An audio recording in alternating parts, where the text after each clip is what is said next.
Were you ever in the middle of watching a movie and stop to find yourself emotional, crying, and screaming at the character that you don't even know? Well, there's one person responsible for that. Cut! Anong acting nga, Roscoe? Ang pangit! Let's just stick to vlogging then. Let's do a day in a life with the director of Excess Baggage, English only please, the breakup playlist, hashtag walang forever, hintayin ng langit, and the list goes on. Meet Direct Dan Villegas, and he's going to take us on his A day in a life. This is a day in a life. Trying on futures that might fit right. From screens to scrubs to suits and flights. A day in a life. We're taking our time. School needs a diploma. Life needs discarded. So this is the AZ Job Challenge.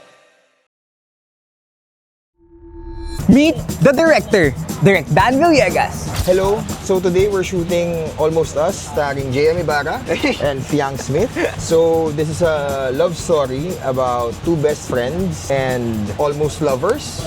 Almost Us. Sa May 6 po in cinemas near you. Okay, let's proceed to showing me what it's like to be on set. Yeah. Tapos makikita mo umaakit itong dalawa. Yes, Kung gaano sila ready. kagaling. So let's go. Let's go! Let's first understand the responsibilities of being a director. We have 4 responsibilities. Number 1, they interpret the story from the script. Number 2, they decide the decisions of the crew. Number 3, they direct actors. And number 4, they make the final creative call. So ano, Roscoe, are you ready to become a director for the day? Ano Roscoe Direct? Call me Direct Roscoe.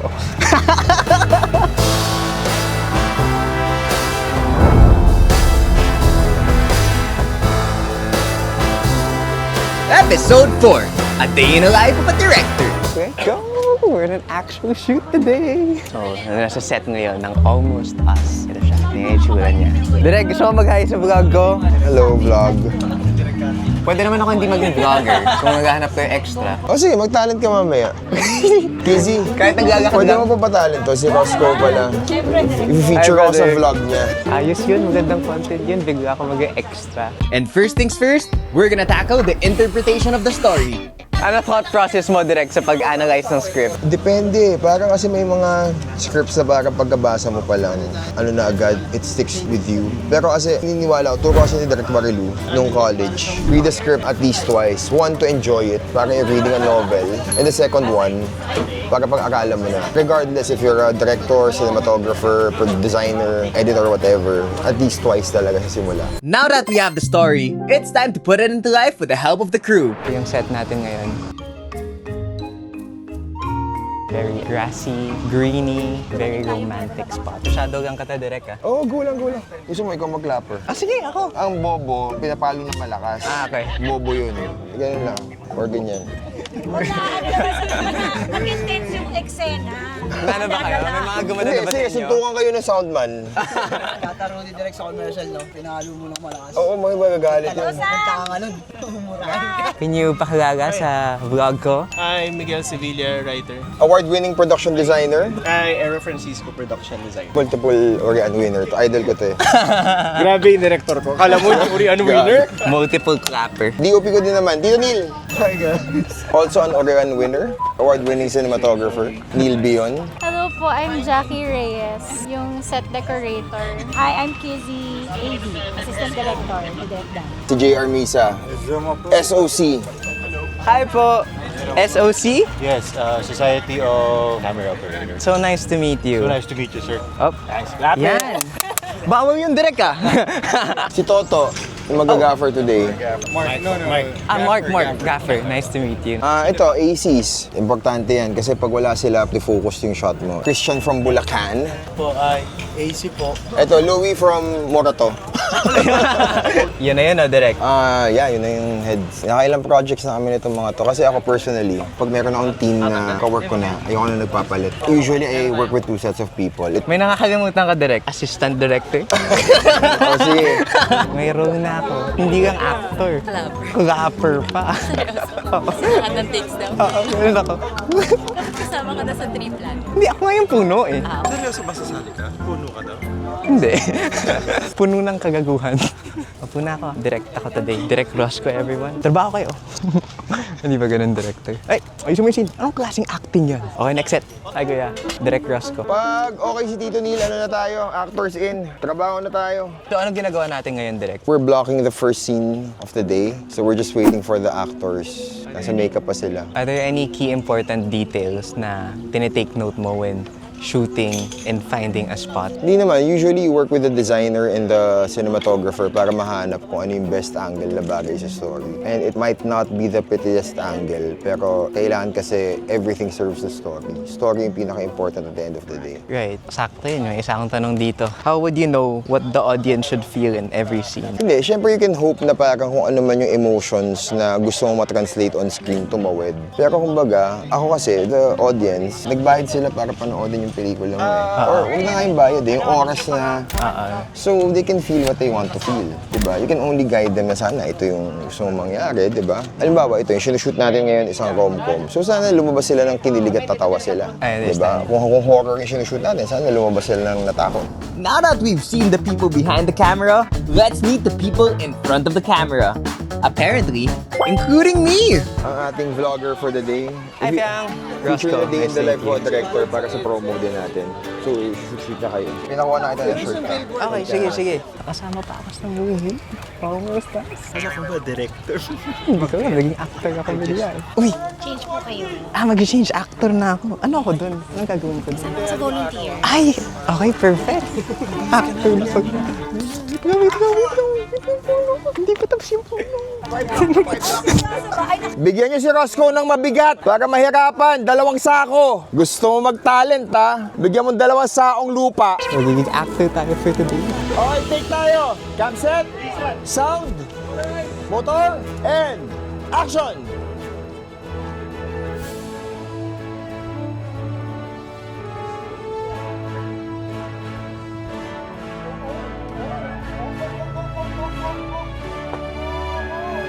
And cut!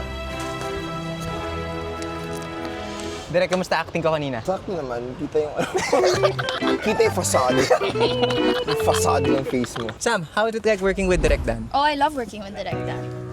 If you want to learn as an actor and really expand your knowledge on acting, you work with him. But you have to be open-minded. Na nasisigawan. Hindi. Nasisigawan. As in like technical stuff. Because you teach people to be better at what they do. Ay, no, thank you. Yeah. And I genuinely mean that. That's a great compliment. Thank you. Oh, very much. really? I would rather be remembered as a teacher Oh, really? rather than a filmmaker. Actually, totoo yun. Kasi mas may legacy ka when you're a teacher. That's true. And he's good at what he does. Kaya ano ginagawa sa'yo? Makeup? So natatakpan siya? Gano'ng katagal ginagawa yan? Okay, ganito rin kita. How is it like working with Direk Dan? So working with Direct Dan, nag-expect ako na first day ko palang papagalitan niya na ako. Uy, first day ba ngayon? No, at hindi pa niya ako pinapagalitan. Laging good mood si Direct eh. Ano kaya kinakain niya? Kaya ang sabihin mo naman sa mag-subscribe oh. Subscribe kayo guys. Follow, share, and unsubscribe. Gago. Acting is one thing, but how does a director choose the scene? Ready, and sound, motor, from hawak ng kamay, and action! And right now, we're reviewing a kilig scene, and as you can see, kinikilig kami na direct. And cut, good, close! Kinilig ka dun, Direk na. Bini-BTS nyo. Ito may BTS oh!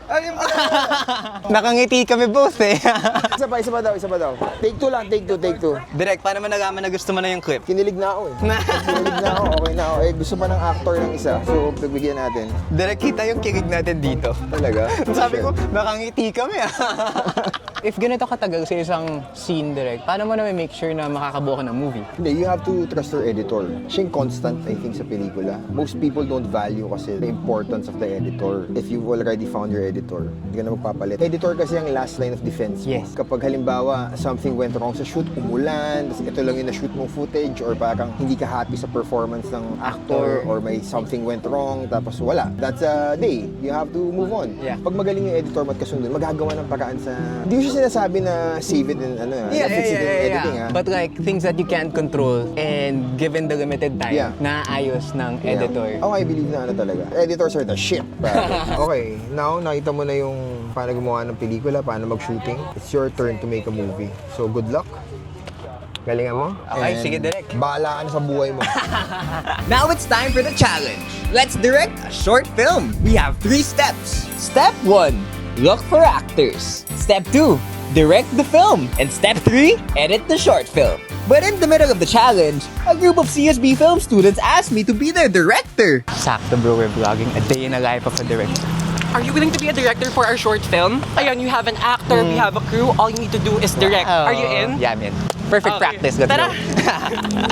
So your prompt is street foods. What's your story? Actor 1, eating kwek-kwek, nagagabas na note. What if bumagay yung greatest what if mo? Actor 2 comes in, isipin niya yun na yun, pero magnanakaw pa siya. I think that's good. Let's go. Let's go. Tara! Call me Direct Roscoe. So, sino si Actor 1? So, pasok ka dito, and then yung line mo lang is, Kuya, pabigay po isang kwek-kwek. And I want you to act very konyo. Ready? 3, 2, 1, action!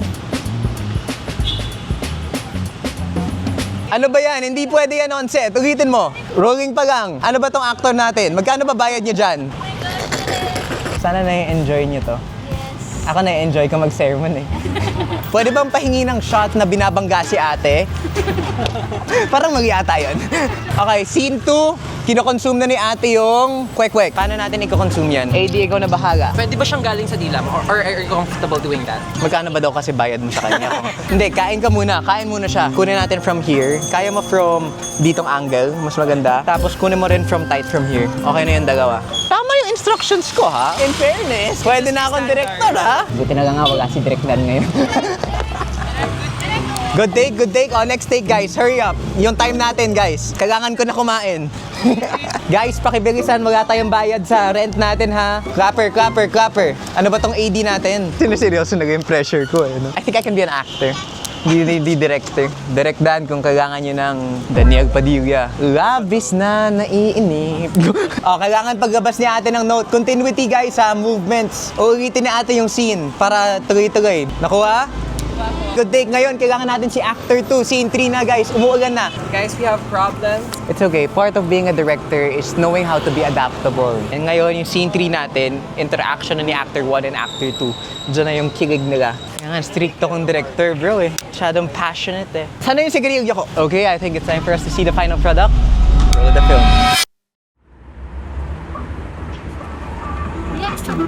Isang ulit po. Ito na po.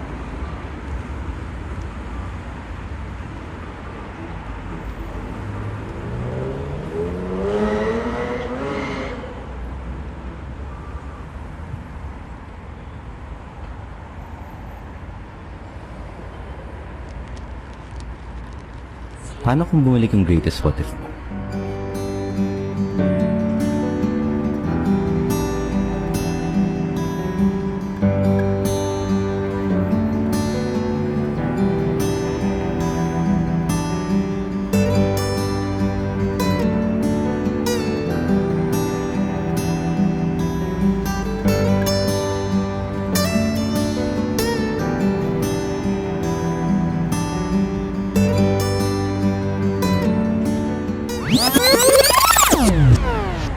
Hoy! Bag ko! Now that we've lived the life of a director, let's rank it in our leaderboard.